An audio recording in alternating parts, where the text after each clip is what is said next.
प्रिय बच्चों, आज आर्यवीर दल के उद्देश्य आर्य किसे कहते हैं, वीर किसे कहते हैं, इस पर चर्चा करेंगे। आर्यवीर दल आर्य समाज के युवा इकाई का नाम है। आर्य श्रेष्ठ व्यक्ति का नाम है। श्रेष्ठ उसे कहेंगे जिसके कर्म अच्छे हों, जिनका चरित्र अच्छा हो, जिनका आचरण ठीक हो, उसको श्रेष्ठ कहते हैं। तो आर्य का अर्थ होगा श्रेष्ठ व्यक्ति, श्रेष्ठ बालक, उसे आर्य कहेंगे। आर्य का दूसरा अर्थ है निरुक्त, जो वेद का व्याकरण है, महर्षि व्यास के कहते हैं आर्य है ईश्वर पुत्र है। जो ईश्वर का पुत्र है वो आर्य होता है। पुत्र कौन होता है बच्चों? पुत्र उसे कहते हैं जो पुत नाम नरकम तस्मात् रायते, माता पिता को बुढ़ापे में किसी प्रकार के कष्ट नहीं होने दे, उनकी सेवा करे, उसको पुत्र कहते हैं। उनकी आज्ञा माने, उसको पुत्र कहते हैं। अब ईश्वर के पुत्र होने का अभिप्राय क्या है? ईश्वर की आज्ञा पालन करना। ईश्वर की आज्ञा कहाँ पर है? वेदों में है। सृष्टि के आदि में परमात्मा ने मानव मात्र के कल्याण के लिए 4 ऋषियों के हृदय में चारों वेदों का प्रकाश किया। अग्नि ऋषि को ऋग्वेद का ज्ञान दिया, वायु ऋषि को यजुर्वेद का, आदित्य अंगिरा ऋषि को सामवेद का, और अथर्व अंगिरा को अथर्ववेद का ज्ञान दिया।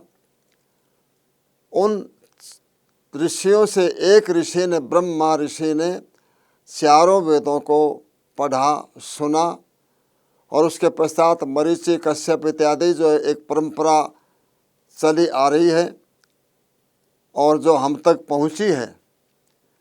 तो जो वेद के आज्ञा का पालन करे, अर्थात जिसका जीवन वेद के शिक्षा के अनुकूल हो, वह आर्य होता है।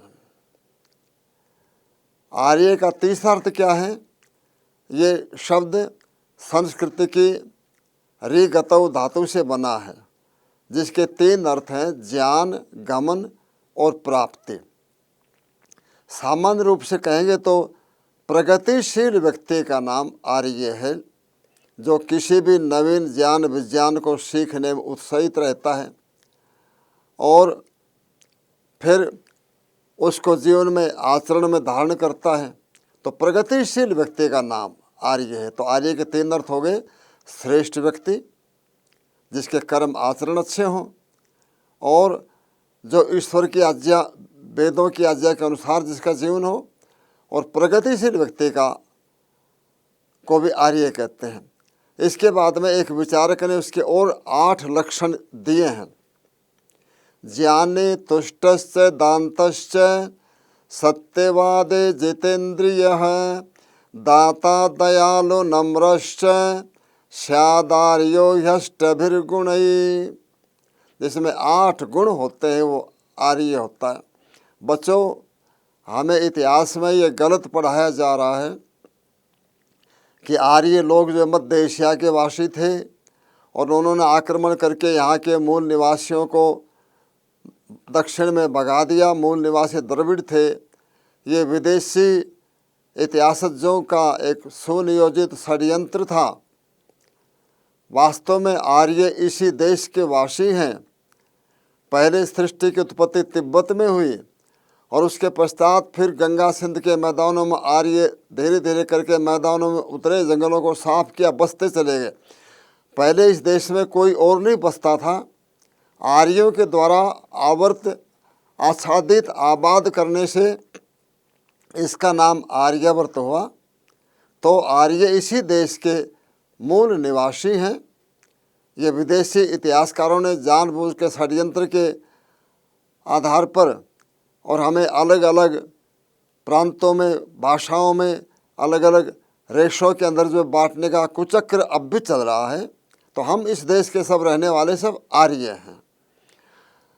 तो ज्ञानी आर्य जो है वो ज्ञानी होता है, ज्ञान की प्राप्ति करता है। जड़ बुद्धि का नाम आर्य नहीं है। तुष्ट पुरुषार्थ करने के पश्चात जो मिलता है उसी में प्रसन्न रहना, उसको तुष्ट कहते, संतुष्ट कहते हैं। ज्ञानी तुष्टस्य दान्तस्व, दान्तस्य जिसका अपने मन पर नियंत्रण है, कंट्रोल है, वो आर्य होता है। सत्यवादी जिसके जीवन में सत्य का आचरण है। बच्चों, सत्य किसे कहते हैं? स्वामी दयानंद जी कहते हैं, जैसा बोला, जैसा सुना, जैसा बोला, जैसा अपने मन में हो, जैसा देखा, जैसा सुना, जैसा बोला, जैसा अपने मन में, उसको वैसा ही कहना सत्य कहलाता है। परंतु वह सत्य मधुर मीठा सत्य होना चाहिए, कटु सत्य नहीं। जैसे कि काने को काना कहना है तो सत्य, लेकिन वो कटु सत्य है। लंगड़े को लंगड़ा कहना, अंधे को अंधा कहना, ये कटु सत्य, ये नहीं बोलना। तो मधुर सत्य हो, जिस सत्य के बोलने से किसी का हित हो, वो बोलने का। तो आर्य की अगली पहचान क्या है कि वो सत्यवादी होता। चौथी पहचान क्या है? जितेंद्रिय, जिसका अपनी पांचों ज्ञानेंद्रियों पर, नेत्रों पर, कानों पर, मुख पर, नाक पर, त्वचा पर, और 5 कर्मेंद्रियां, हाथ, पैर और जिह्वा 2 काम करती है, बोलने का काम भी करती है और रस का ग्रहण भी काम करती है। तो ये वाणी, जिह्वा, इस पर जिनका नियंत्रण है और मलमूत्र के मार्गों पर जिनका नियंत्रण है, तो वो आर्य का लक्षण है। जितेंद्रिय, उसे जितेंद्रिय कहते हैं। तो ज्ञानी तुष्टस्य दान्तस्य सत्यवादी जितेंद्रिय। 5वीं पहचान दाता, आर्य देता है। ब्राह्मण है तो विद्या का दान देता है, क्षत्रिय है तो निर्बलों की रक्षा करता है, अभय दान करता है, वैश्य है तो ज़रूरत वालों को साधनों का दान देता है, और आर्य भी, शूद्र भी है, शूद्र भी आर्यों का वर्ण है।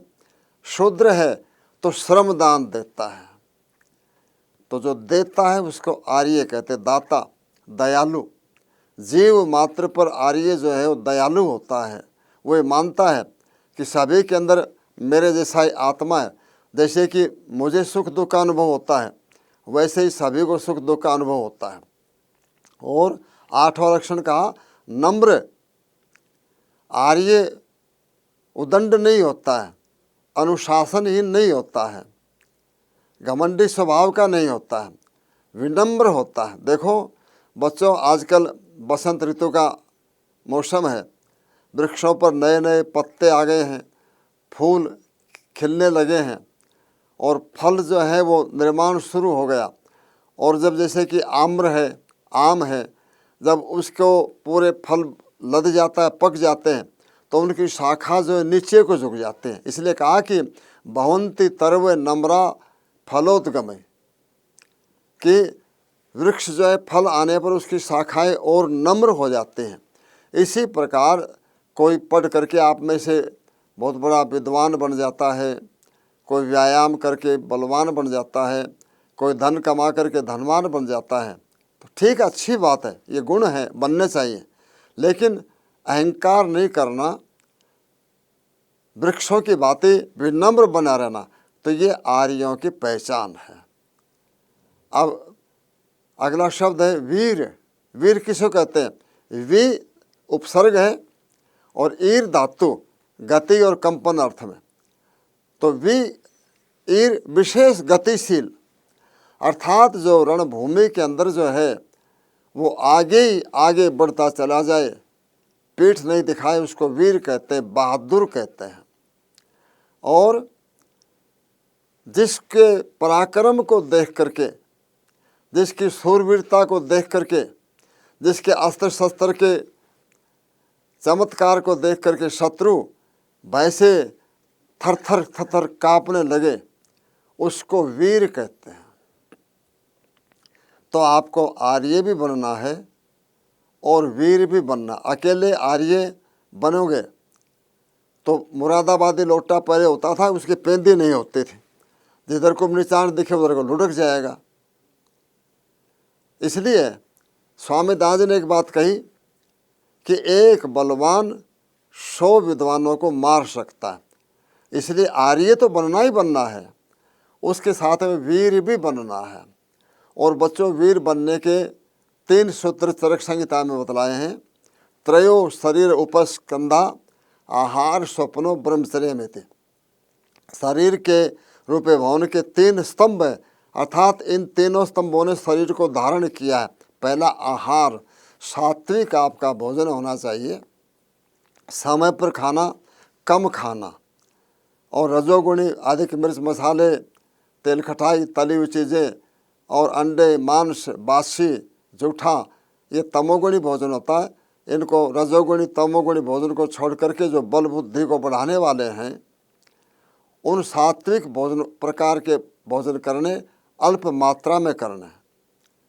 तो पहला स्तंभ जो है वो आहार का है, दूसरा स्तंभ जो निद्रा का है, समय पर सोना और समय पर उठना। बच्चों, तुमने अंग्रेजी में कभी सुना होगा ना, early to bed early to rise makes a man healthy wealthy and wise.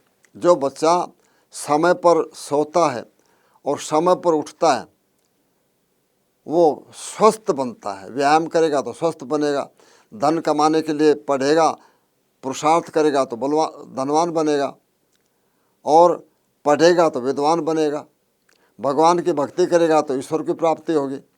और प्रातःकाल जो सूर्य उदय होने तक सोता है, तो जैसे सूर्य अंधकार को पी जाता है, उसी प्रकार उसकी बल बुद्धि ओज तेज को सूर्य की किरणें पी जाती हैं।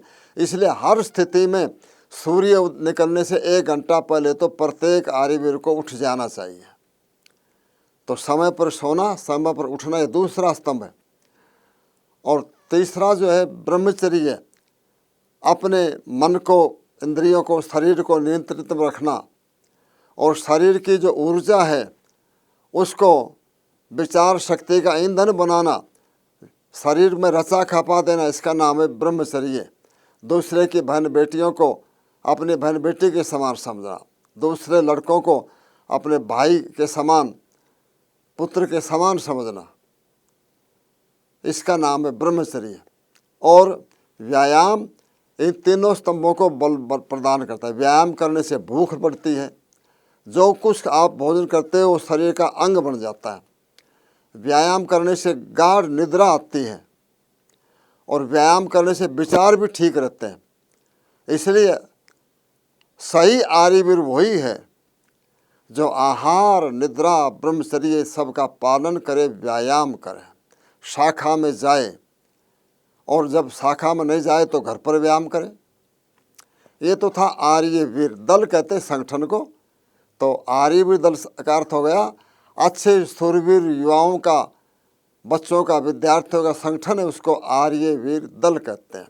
आर्यवीर दल के 3 उद्देश्य हैं। पहला उद्देश्य संस्कृति की रक्षा। संस्कृति से अभिप्राय हमारी प्राचीन जो वैदिक संस्कृति है, आर्य संस्कृति है, जिस संस्कृति के अनुयायी मर्यादा पुरुषोत्तम श्री राम, योगेश्वर कृष्ण, ऋषि महर्षि, हमारे महापुरुष जिस संस्कृति को मानते हुए आए हैं, वो आर्य संस्कृति, वैदिक संस्कृति है। और उसका निर्माण होता है वो संस्कारों से बनता है। संस्कारों से ही संस्कृति का निर्माण होता है। संस्कार बच्चों किसको कहते हैं? दुर्गुणों को हटा करके और गुणों की वृद्धि करना, उसको संस्कार कहते हैं। और इन संस्कारों के समुच्चय को, समुदाय को बहुत से अच्छे जैसे संस्कार बन जाएं, उससे ही संस्कृति का निर्माण होता है। जो परंपरागत जो प्रथाएं हैं, जो बहुत पुराने काल से चली आ रही हैं, वो सब संस्कृति के अंग हैं। तो संस्कृति की रक्षा करना। बच्चों, कोई देश बलवान कब बनता है, कोई देश धनवान कब बनता है, कोई देश दुनिया पर शासन कब करता है, कोई देश अखंड कब बना रहता है, जब उसकी एक संस्कृति है। हमारे देश में 600-700 वर्ष तक मुगलों ने, यमनों ने, मुसलमानों ने और आक्रमण किए और हमें दास बना करके रखा। 200 वर्ष तक अंग्रेज़ों ने राज किया। तो अंग्रेज़ों ने चालाकी से मुसलमानों के समय में हमारे बुज़ुर्गों ने सर कटवाना मंजूर किया, लेकिन चोटी और जनेऊ को नहीं दिया, अपनी संस्कृति को नहीं छोड़ा।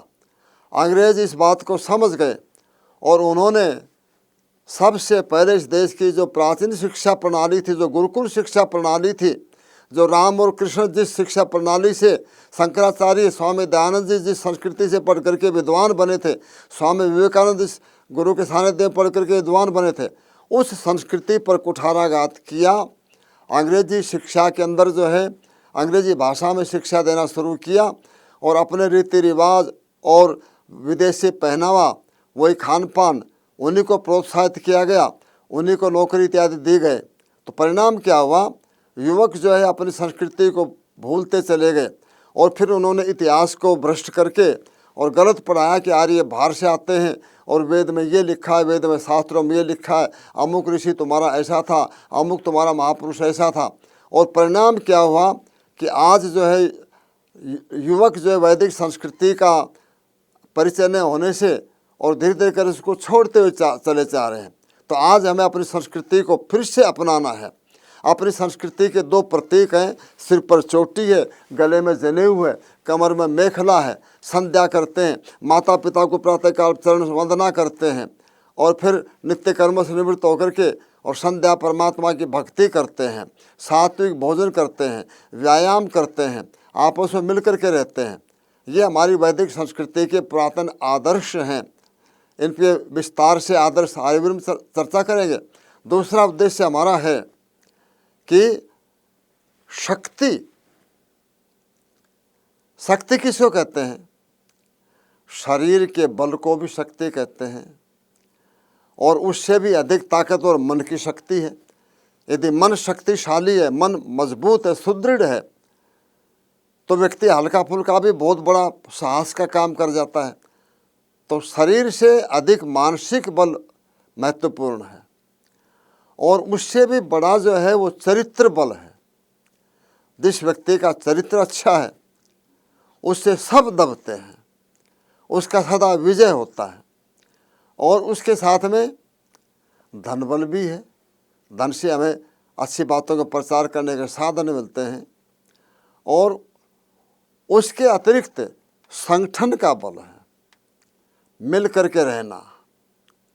तो ये दूसरा उद्देश्य शक्ति और वो व्यायाम करने से आते हैं। प्रतिदिन व्यायाम करो, शाखाओं में जाओ, शरीर की आत्मरक्षा के उपाय करो, दंड बैठक, नियुद्धम सीखो, प्राणायाम करो, आसन करो और बहुत सारे व्यायाम है। आयुर्वेद में बहुत सारे खेल हैं। तीसरा उद्देश्य हमारा क्या है? सेवा। हमने अपने मस्तिष्क को भी संस्कृति से भर लिया और भुजाओं में बल भी बना लिया, लेकिन उस बल का प्रयोग कहाँ करें? तो इसलिए आयुर्वेद में तीसरा उद्देश्य है कि सेवा। सेवा किसको कहते हैं? जरूरत वाले लोगों के कामों में मदद करना, सहायता करना, और वो सेवा कहलाता है। और सेवा मानव को जोड़ने वाली बहुत बड़ी कड़ी है। सेवा को भर्तृहरि महाराज ने परम धर्म कहा है और सेवा से व्यक्ति वो काम कर जाता है जो बड़े बड़े व्याख्यानों से और दूसरे प्रकार के और कामों से पूरे नहीं होते हैं, वो सेवा के द्वारा हो जाता है। सेवा से हिंसक प्राणी भी अपने अनुकूल बन जाते हैं। महर्षि रमन के बारे में कहानी आती है कि वो नीलगिरी पर्वत पर रहते थे। एक दिन सायंकाल प्रातःकाल घूमने के लिए गए तो जंगल में किसी पशु के कराहने की आवाज़ आई। तो वो गए पास में तो देखा एक सिंह जो है वो घायल पड़ा है, करा रहा है। वो जाकर देखा, उनके पैर में शेर जानवर होता है उसका कांटा लगा हुआ था और पैर सूज गया था, उसमें कीड़े पड़ गए थे। महर्षि रमन ने उस कांटे को निकाला, जंगल से जड़ी बूटी कुछ उखाड़ करके लाए, उसका रस निकाल करके और उसको धोया और अपने कटी वस्त्र से पट्टी बांध करके मरहम पट्टी करके और कुछ पानी की व्यवस्था उसके लिए पीने के लिए कर दी। ऐसे 5-7 दिन तक उस प्रकार से प्रतिदिन वो सेवा करते रहे। एक दिन जब वो सिंह स्वस्थ हो गया तो धीरे धीरे करके महर्षि रमन के साथ साथ पीछे करके आश्रम की ओर चला और आश्रम में आकर के महर्षि रमन ने उसके सिर पर हाथ फेरा कि जाओ बेटा, और चला गया। जब कभी सिंह उस जंगल में आता तो वो महर्षि रमन के आश्रम में सायंकाल को दहाड़ लगा करके जाना नहीं भूलता। एक दिन महर्षि रमन से कोई व्यक्ति मिलने के लिए आया, रात्रि का सायंकाल का समय हो गया, आश्रम के निकट था, तो सिंह की दहाड़ सुनाई दी। अब वो तो डर गया, भयभीत हो गया। उसने आवाज़ लगाई, महर्षि जी ये तो सिंह आ रहा है। महर्षि ने कहा कि चुपचाप चले आओ, वो कुछ नहीं करेगा। और वो धीरे से करके आश्रम में पहुंच गया। सिंह दरवाजे पर आया, महर्षि रमन ने हाथ फेरा, पुचकारा और कहा कि जाओ बेटा, और वो चला गया। तो उस व्यक्ति ने पूछा कि क्या ये पालतू सिंह है, क्या इसने हिंसा छोड़ दी है? महर्षि रमन ने कहा कि नहीं, ऐसा नहीं है, इसकी मैंने कुछ मरहम पट्टी की थी और कभी जब जंगल में आता है तो ये सेवा के भावना को याद करते हुए आ जाता है। तो मैं कह रहा हूँ कि सेवा करने से हिंसक प्राणी भी अपने अनुकूल हो जाते हैं। और सोचो कि यदि हम मनुष्य की सेवा करेंगे, पशु पक्षियों की सेवा करेंगे, तो हमारे अनुकूल क्यों नहीं होंगे? इसलिए आप नियम बनाओ। अब आप अगली कक्षा में हो गए हैं, अपनी पुरानी पुस्तकें उनको जिल्द बांध करके गत्ता चढ़ा करके और अपने स्कूल में अपने प्रधानाध्यापक को, अपने क्लास के अध्यापक को दे दो कि हमारी किताबें हमारे अब काम की नहीं हैं, और कोई शायद ज़रूरत वाला बच्चा, कोई निर्धन परिवार का बच्चा है, आप उनको दे दो। ये भी बहुत बड़ी सेवा है। कभी किसी वृद्ध व्यक्ति को जाते हुए रास्ते में उसको सहारा दे दो। अस्पतालों में जाते हो, रोगियों को उनकी ज़रूरत वाली वस्तुएं ला करके दे दो। माता पिता के कामों में सहयोग करो। तो ये सब सेवा के कार्यक्रम हैं। तो 3 उद्देश्य हो गया हमारे, अपनी वैदिक संस्कृति की रक्षा करना, शक्ति का संचय करना और सेवा करना। और इन उद्देश्यों की पूर्ति के लिए ही आवश्यक है शाखाओं में जाना, शाखाओं में जाकर के और धीरे धीरे करके शक्ति बढ़ाना, बौद्धिक प्रशिक्षण प्राप्त करना। और फिर कभी भूकंप आ जाता है, कभी अनावृष्टि हो जाती है, अकाल पड़ जाता है, कभी अधिक वर्षा हो जाती है, कभी सुनामी आती है, कभी कुछ हो जाता है, कभी प्रबंध व्यवस्था में। तो आर्यवीर सब जगह जाते रहे हैं और सबको सेवा करने का अवसर जो है निकालना चाहिए। आइए एक गीत गुनगुनाएंगे, आर्यवीर किसे कहते हैं। मैं बोलूँगा फिर आप बोलेंगे।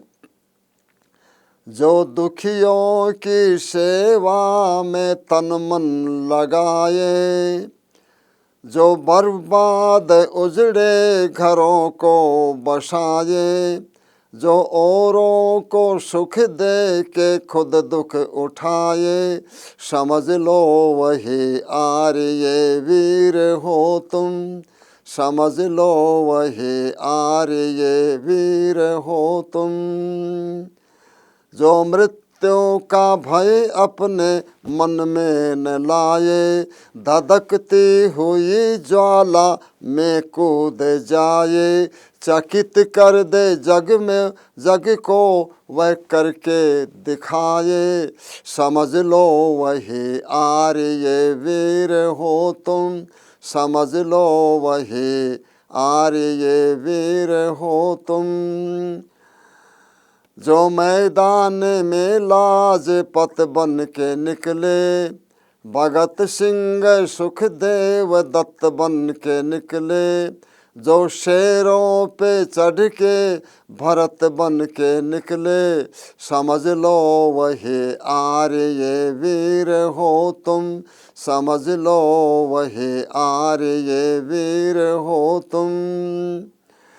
उसे करके छोड़े जो दिल में ठनी हो, इरादों का पक्का और धुन का धनी हो। धर्म रक्षा में जिसकी छाती तनी हो, समझ लो वही आर्य वीर हो तुम। समझ लो वही आर्य वीर हो तुम। और अंतिम बात क्या कही? जो ब्रह्मचर्य से अपना बल थाम रखे, जो ब्रह्मचर्य से अपना बल थाम रखे। जो पुरुषार्थ परमार्थ से काम रखे, जो पुरुषार्थ परमार्थ से काम रखे। जो रोशन दयानंद का नाम रखे, जो रोशन दयानंद का नाम रखे। समझ लो वही आर्य वीर हो तुम। समझ लो वही आर्य वीर हो तुम। तो आइए हम सच्चे आर्य वीर बन करके दिखलाएं। और सच्चा आर्य वीर बन गया तो वो जहाँ भी जाएगा, किसी भी क्षेत्र में जाएगा, सर्वत्र उसका विजय विजय विजय होता हुआ चला जाएगा। वो बहुत बड़ा विद्वान बनेगा, बहुत बड़ा बलवान बनेगा। और जब किसी भी राष्ट्र की सेवा में कर्तव्य परायण बनेगा, माता पिता का आज्ञाकारी बनेगा। उसका जीवन संयम सदाचार का जीवन बनेगा। और उसका एक ही उपाय है, आर्य वीरों की जो शाखाएं चलती हैं, देश के अलग अलग प्रांतों में अलग स्थानों पर शाखाएं चलती हैं, उन शाखाओं में नियमित रूप से जाओ। शाखा में जाने से ही ये संस्कार आपके मजबूत बनेंगे।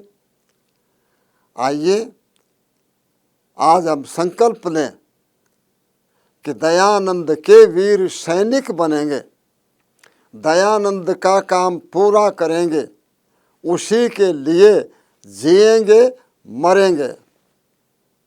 महर्षि स्वामी दयानंद जी का आदर्श लेकर के और हम आर्यवीर की शाखाओं में जाकर के सच्चे आर्यवीर बने और अपना परिवार का, समाज और राष्ट्र का नाम रोशन करें।